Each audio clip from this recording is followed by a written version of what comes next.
Julia, thank you for so much. You will stay with us as we stay on this topic. Residents of Kyiv experienced significant distress during the recent drone and missile attacks.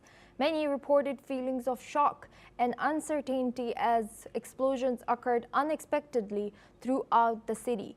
The unpredictable nature of the strikes left people unsure whether they or their neighbors would be affected. Let's listen into what some of the residents had to say. Ну, было страшно. Было дуже страшно. Або было страшно для своих близких. Я был с дружиной, и все для нас были наші сусіди. Люди плакали, тільки те, що вони знають. Коли прилітають, кожен раз не знаєш, що або тебе летить, або поруч. Вибух, це таке відчуття, просто ти перестаєш дихати на якийсь певний період, знаєте, навколо тебе життя як замирає.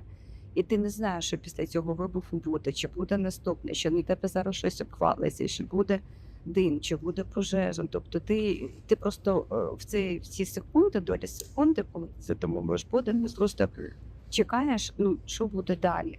І коли ти вдома знаходишся і чуєш сигнал повітряної тривоги, відкриваєш свій телефон, бачиш безліч сповіщень про те, що там щось може летіти, десь якась швидкісна ракета, і ти розумієш, що єдине укриття – це, як кажуть, дві стіни. Але в моменті якось немає психологічного бар'єру, і ти відчуваєш себе незахищеним. А тут, в принципі, більш спокійно, але до всього звикає людина, на жаль. Now we're joined back by our guest Julia Kazdobina. She's senior fellow at Ukrainian Prism, joining us live from Kyiv. Julia, thank you for staying with us. How much does this constant state of fear and uncertainty in Kyiv affect public morale? And could it change how Ukrainians view the war and what they expect from their leader?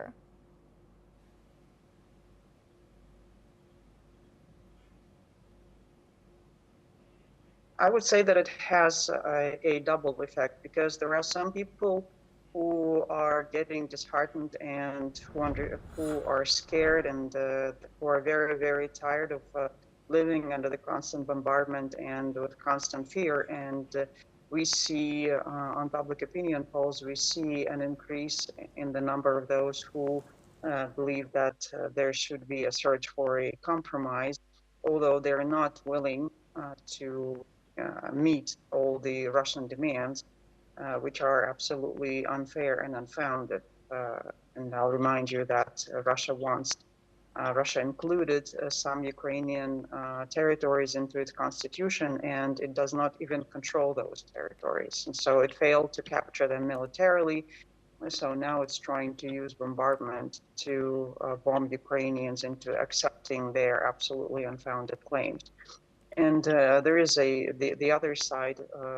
It's the people who actually follow the events and who understand the situation and who understand that giving in to Russian demands is not going to bring peace. And so there is a lot of innovation happening, a lot of people working to actually sustain Ukraine's ability to continue resisting the Russian aggression. And there is more and more talk about, okay, we understand that the West is not going to help us, so we have only ourselves to rely on. And for this reason, Ukraine has to reform itself. Ukraine has to build up its military industry. Ukraine has to work on its mobilization system to make sure that, and we understand that this is going to be a prolonged conflict.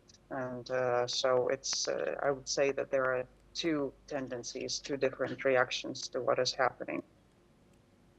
Thank you very much for sharing that insight with us.